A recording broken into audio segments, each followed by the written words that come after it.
Hi అండి, welcome back to my YouTube channel. నా video కనుక మీకు నచ్చినట్లయితే సబ్స్క్రైబ్ చేయండి, లైక్ చేయండి, షేర్ చేయండి అండ్ కామెంట్ కూడా చేసేయండి. నేను ఈరోజు అయితే తాటి రొట్టె చేశానండి. మా స్టైల్లో మేమైతే ఏ విధంగా చేస్తామనేది తాటి రొట్టె చూపిస్తున్నాను.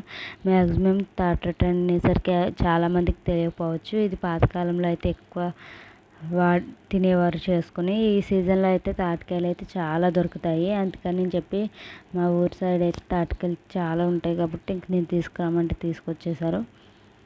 ఇంకా ఒక కాయను అయితే నేను ఈ విధంగా విడదీసేసుకున్నానండి. కాయలో అయితే 3 టెంకలు ఉంటాయి. ఈ 3 టెంకల్ని అయితే నేను ఈ విధంగా విడదీసేసుకుని ఈ చిల్లులు గట్టితో అయితే గుజ్జును మొత్తం తీసుకుంటున్నాను. నా దగ్గర చిల్లులు గిన్నె లేదు కాబట్టి ఇంకా ప్లేట్లో చిల్లులు గట్టి పెట్టేసి గుజ్జును అయితే ఇగో నేను చూపించిన విధంగా అయితే తీసుకున్నాను.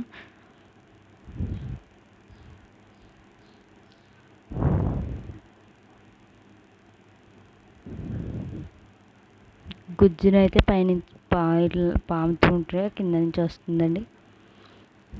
మా పాప కూడా లేచిపోయింది, ఏంటో చేస్తున్నానని చెప్పేసి ఇంకా అలా చూస్తుంది. ఇంకా గుజ్జు అయితే మొత్తం తీసేసుకున్నాను. 3 టెంకలది ఇంత గుజ్జు అయితే అయింది. ఇంకోండి ఇంకా దీనికోసం అయితే నేను ఇంకా బియ్యం రవ్వ అయితే తీసుకున్నాను. ఇంత గుజ్జుకి నేనైతే 1.5 కప్ బియ్యం రవ్వ కలుపుకున్నానండి.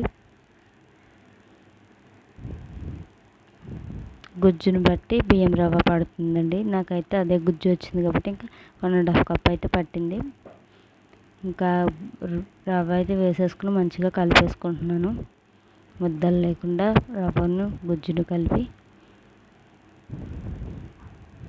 ఇలా కలిపేసుకోవాలి మంచిగా మొత్తం కలిసేలాగా. వీడియో కనుక నచ్చితే లైక్ చేయండి, అలానే సపోర్ట్ కూడా చేయండి. అలానే 1/2 కప్పు బెల్లం కూడా వేసుకున్నాను. తాటి గుజ్జు ఎలానో తీయగానే ఉంటుంది కాబట్టి 1/2 కప్పు బెల్లం అయితే వేసుకున్నాను. కొంచెం తీపి ఎక్కువ తినే వాళ్ళు అయితే 1/2 కప్ అయితే బెల్లం వేసుకోవచ్చు. ఇంకా బెల్లం కూడా వేసేసుకున్న తర్వాత మంచిగా కలిపేసుకున్నాను. బెల్లం మొత్తం కరిగేలా కలిపేసుకున్నాను.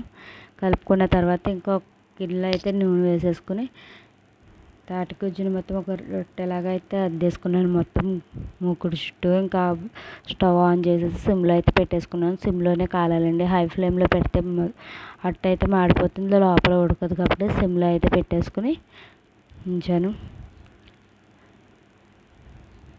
టైం అంటూ ఉండదండి తాటి రొట్టె కాలడానికి, అది కాలే వరకు ఉంచాలి. కాలిపోయిన తర్వాత ఇంకా రివర్స్ తిప్పాలండి అట్టునైతేనే ఒకవైపు కాలిన తర్వాత.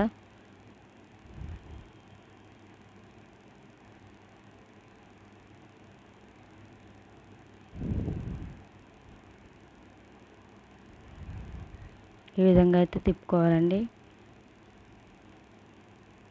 ఇంకా లోపల కాలడానికి అని చెప్పేసి చిల్లులు అయితే పెట్టుకున్నాము గరిటెతోటి. తాటి రొట్టెకి అంతేనండి, ఈజీగా అయిపోయింది. తాటి రొట్టె చాలా బాగుంటుంది, ఒకసారి మీరు కూడా ట్రై చేయండి. అలానే నెక్స్ట్ వీడియోలో అయితే తాటిగారెలు ఎలా చేసాము అనేది చూపిస్తాను, చూడండి.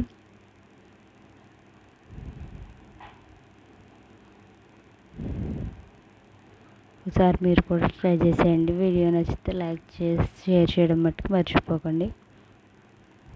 అంతేనండి ఈ వీడియో.